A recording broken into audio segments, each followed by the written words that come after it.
SSC के English series में आप लोगों का फिर से स्वागत है। 5 सितंबर शिफ्ट 1 पहला है select the most appropriate synonym of the given word diminish. Diminish का मतलब होता है किसी चीज को घटाना या कम करना। तो इसका सिनोनिम इनमें से अप्रोप्रिएट हो जाएगा वीकन।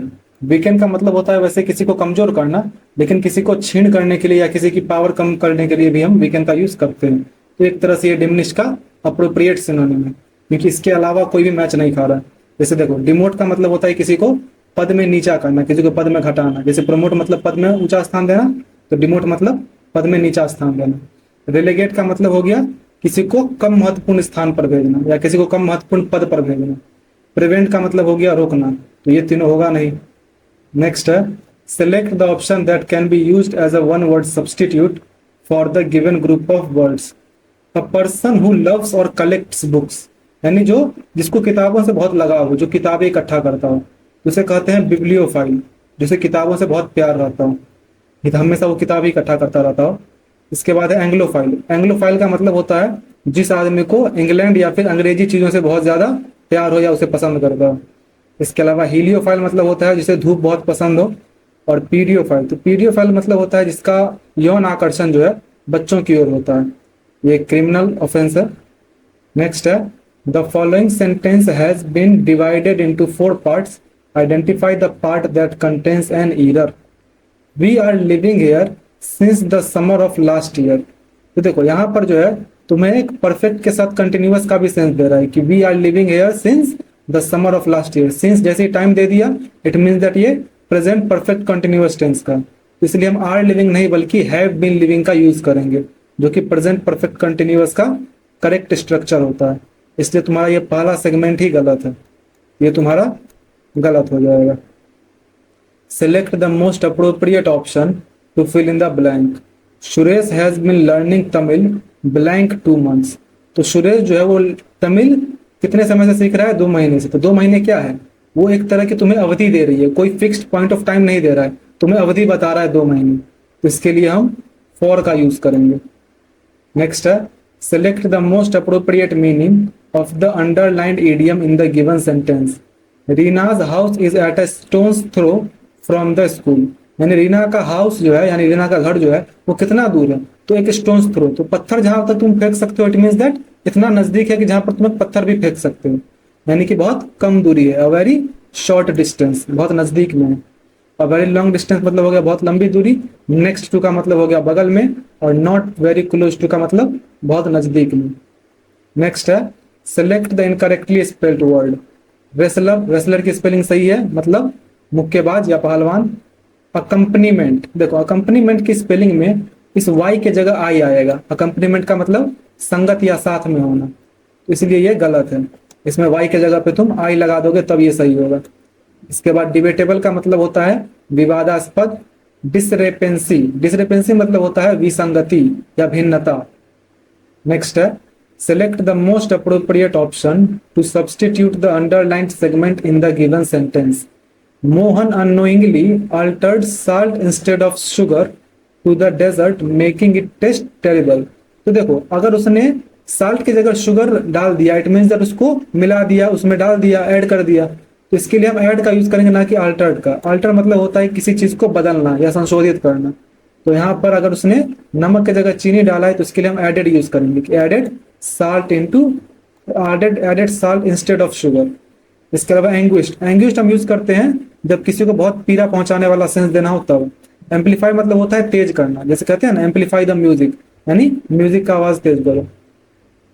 एब्रिज्ड, एब्रिज्ड का मतलब होता है संक्षिप्त करना। नेक्स्ट है select the most appropriate meaning of the underlined idiom. The actor decided to live life in the fast lane. यानी उस एक्टर ने अपना लाइफ किस तरह से जीने का डिसाइड किया है? तो इन the fast lane. In the fast लेन का मतलब होता है पूरा तरह से रोमांच से भरा, और उस रोमांच में जोखिम भी आ सकता है। उसको हम बोलेंगे a life filled with excitement, यानी पूरी तरह से रोमांच भरा जीवन, उत्तेजना से भरा जीवन। इसके अलावा ड्रॉपिंग चार्जेस ऑफ क्राइम, यानी कि अपराध के आरोप हटाना। Racing away to the moon, यानी चांद की ओर दौड़ना। A life of extreme speed, यानी बहुत अधिक गति का जीवन, तो ये भी नहीं होगा। A life filled with excitement एकदम करेक्ट है। Parts of the following sentence have been given as options. Select the option that contains an error. Sanjana rubbed her eyes hardly. तो देखो यहाँ पे गलती क्या आ रही है कि Sanjana rubbed her eyes hardly बोल रहा है, जो एडवर्ब यूज किया गया है इसमें गलती आ रही है। तो उसने अपनी आंखों को किस तरह रब किया, तो बहुत जोर से, पूरा ताकत लगा के। तो इसके लिए हम हार्ड यूज करेंगे, ना कि हार्डली। हार्डली जो एडवर्ब है इसका मतलब होता है मुश्किल से या शायद ही, और हार्ड का मतलब होता है जोर से। तो यहाँ पर हार्ड यूज होना चाहिए, ना कि हार्डली। तो इसलिए तुम्हारा ये गलत है। Select the most appropriate idiom to fill in the blank. I asked my friend to blank against her employers who are doing wrong to her. यानी उसने अपने दोस्त को क्या कहा कि जो एम्प्लॉयर्स तुम्हारे साथ गलत कर रहे हो उसके साथ क्या करो, तो वो क्या करने की सलाह दे सकता है। तो उनके खिलाफ, यहाँ पे देखो अगेंस्ट भी बोल रहा है, इट मीन्स दैट एक तुम्हारा लड़ने वाला सेंस दे रहा है। तो fight fire with fire. Fight fire with fire का मतलब होता है जैसे को तैसा जवाब देना। इसके अलावा फाइन वर्ड्स बटर नो पासनिप्स, इसका मतलब होता है केवल मीठी बातों से कुछ हासिल नहीं होता, केवल मीठी बातें करने से कुछ हासिल नहीं होता। फाइंडर्स कीपर्स लूजर्स वीपर्स, यानी जो पाता है वह रखता है और जो खोता है वह रोता है। फाइट द गुड फाइट, इसका मतलब होता है एकदम बिना चीटिंग के, यानी ईमानदारी से लड़ना। ये तो होगा नहीं, फाइट फायर विद फायर हो जाएगा। नेक्स्ट है, parts of the following sentence have been underlined and given as options. Select the option that contains a misspelled word. The single most important factor that distinguishes those of us who succeed in any venture and those of us who don't is this instant coffee attitude। तो देखो इसमें 4 words तुम्हारे underline किए गए हैं, जिसकी spelling गलत है वो तुम्हें बताना है। तो डिस्टिंग्विशेस का मतलब होता है अंतर करना, इसकी स्पेलिंग एकदम सही है। सक्सीड में डबल सी और डबल ई आता है, इस वजह से तुम्हारा ये गलत है। सक्सीड यानी कि सफल होना। वेंचर मतलब उद्यम होता है, यानी in the sense of business, तो इसकी भी स्पेलिंग सही है। और एटीट्यूड यानी कि रवैया, तो ये भी सही है। नेक्स्ट है, the following sentence has been divided into parts, one of them may contain an error. A night alone in a hotel can be lonely prospect. तो देखो इसमें गलती तुम्हें नहीं पता है कि क्या है, लेकिन तुम ये देख सकते हो कि इसमें जो है आर्टिकल का यूज बहुत ज्यादा किया जा रहा है कि अ night alone in a hotel can be lonely prospect. इसमें गलती है ये आ रही है कि लोनली प्रोस्पेक्ट मतलब होता है एक संभावना, एक नजरिया। तो उसके लिए जो है हम एक आर्टिकल का यूज कर सकते हैं, क्योंकि एक संभावना को जो है हम गिनती कर सकते हैं कि ये संभावना है एक। तो इसके लिए हम प्रोस्पेक्ट से साथ यहाँ लोनली लगा हुआ है, तो ये तो इसका एडवर्ब हो गया। इसके पहले हम अ लगा देंगे कि can be a lonely prospect. यहाँ तुम्हारा हो जाएगा लोनली, यहाँ पे एडजेक्टिव है ना कि एडवर्ब, सॉरी यहाँ पे लोनली एडजेक्टिव है। तो अ night alone in a hotel can be a lonely prospect. तो ये तुम्हारा जो सेगमेंट है ये गलत है। मैंने आर्टिकल का इसलिए बताया क्योंकि तुम ये चीज नोटिस करोगे कि जिस भी सेंटेंस में जो चीज गलत दिया हुआ है उसका पहले उसका यूज बहुत अच्छे से किया जाता है, जैसे अ night alone in a hotel. अब हो सकता है कि तुम्हें अगर दूसरे किसी चीज में जैसे फ्रेजल वर्ब में गलती हो तो उस सेंटेंस में तुम्हें फ्रेजल वर्ब का बहुत करेक्ट यूजेस दिखाई देगा या प्रीपोजिशन का बहुत अच्छे से यूज दिखाई देगा। नेक्स्ट है, parts of the given sentence have been underlined, one of them contains an error.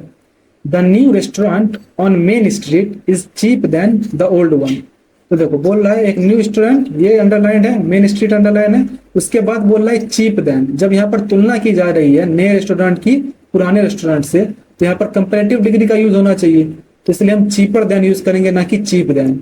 ये तुम्हारा करेक्ट हो जाएगा। Parts of the following sentence have been underlined and given as options. Select the option that contains an error. My relatives shall have reached Amritsar by now. तो देखो पहली बात तो my relatives जो है वो तुम्हारा थर्ड पर्सन का सब्जेक्ट है, तो इसके लिए हम क्या यूज करते हैं, शैल का यूज हम नहीं करते हैं। शैल हम सिर्फ आई या वी के साथ यूज करते हैं। इसके साथ पहले बात हमें विल यूज करना चाहिए। और उसके बाद ये जो सेंस दे रहा है तुम्हारा कि मेरे रिलेटिव्स जो है अब तक पहुंच गए होंगे अमृतसर, तो ये तुम्हारा एक अनुमान की बात की जा रही है। अगर तुम्हें ये भी बोलना होगा जरूर पहुंच गए होंगे तो तुम मस्ट का यूज कर सकते हो, my relatives must have reached. या अगर तुम संभावना की बात कर रहे हो, एक अनुमान लगा रहे हो, तो उसके लिए तुम बोल सकते हो my relatives would have reached. लेकिन शैल का यूज यहाँ किसी भी तरह से नहीं ही होगा। और अगर तुम्हें एकदम मान लो बेस फॉर्म में ही रखना है तो तुम शैल के जगह भी विल यूज करोगे, शैल नहीं यूज करोगे। तो किसी भी सेंस में तुम्हारा ये शैल गलत यूज किया गया है, इसलिए ये गलत है। नेक्स्ट है, select the option that can be used as a one word substitute for the given group of words। group of bees यानी मधुमक्खियों का झुंड। तो उसे कहते हैं स्वार्म। स्वार्म यानी मधुमक्खियों का झुंड। फिर है गैगल। गैगल यानी कि गीज का समूह, गीज के झुंड को जो है गैगल कहते हैं। श्वाल। श्वाल मतलब होता है मछलियों का समूह। और पैक यानी कि भेड़ियों या कुत्तों का समूह। नेक्स्ट है select the most appropriate antonym of the given word. Crude. Crude का मतलब होता है अशुद्ध या कच्चा, तो इसका एंटोनिम हो जाएगा रिफाइंड। रिफाइंड का मतलब होता है शुद्ध, परिष्कृत। इसके अलावा पेशेंट का मतलब धैर्यवान, प्रिमिटिव का मतलब हुआ आदिम या प्राचीन, और ऑब्जर्वेंट का मतलब हो गया चौकस या ध्यान देने वाला। Select the most appropriate option to fill in the blank. Can you quote any blank in your favour. तो क्या तुम अपने फेवर में कोई कोट क्या कर सकते हो। तो देखो कोट किस चीज को किया जाता है, देखो आंसर जो है वो बताया जाता है, समरी जो है वो प्रोवाइड की जाती है, उसको संक्षिप्त किया जाता है, लाइंस जो है वो भी बताया जाता है, टेल किया जाता है। लेकिन प्रेसिडेंट, प्रेसिडेंट मतलब होता है एक मिसाल। तो तुम क्या अपने फेवर में कोई मिसाल दे सकते हो, तो इसके लिए हम प्रेसिडेंट का यूज करेंगे कि तुम अपने फेवर में यानी अपने पक्ष में कोई मिसाल कोट कर सकते हो, तो इसके लिए प्रेसिडेंट यूज करेंगे। नेक्स्ट है select the incorrectly spelled word. तो इनमें इंश्योरेंस एकदम सही लिखा हुआ है, इंश्योरेंस का मतलब हो गया बीमा। असैसिन, असैसिन में ए डबल एस आता है, मतलब पहले भी ए डबल एस फिर ए डबल एस, तो इसलिए तुम्हारा ये गलत है। असैसिनेशन मतलब होता है किसी की हत्या का प्रयास, मतलब हत्या। असैसिनेशन मतलब हत्या होता है, अटेम्प्ट लगा दो तब प्रयास हुआ। मिस्चीवस, मिस्चीवस यानी कि शरारती। इनएक्सप्रेसिबल यानी जो अवर्णनीय हो। Select the most appropriate meaning of the underlined segment in the given sentence. Buying a new car can cost an arm and a leg. तो an arm and a leg, ये जो कॉस्ट वाला तुम्हारा idiom है, cost an arm and a leg, इसका मतलब होता है बहुत महंगा, यानी कि be expensive. Select the most appropriate synonym of the given word. Insist. Insist मतलब होता है किसी चीज के लिए आग्रह करना या जोर देना, तो इसका सिनोनिम क्या हो सकता है। तो इनमें से तुम परसिस्ट को बोल सकते हो, हालांकि ये एक्चुअल सिनोनिम नहीं है, लेकिन इन चारों में सबसे करीब यही है। परसिस्ट मतलब होता है किसी चीज में लगे रहना, तो किसी चीज में लगे रहना या दृढ़ रहना को एक सेंस में हम कह सकते हैं कि उस पर जोर दिया जा रहा है। इसके अलावा रेसिस्ट मतलब होता है विरोध करना या प्रतिरोध करना।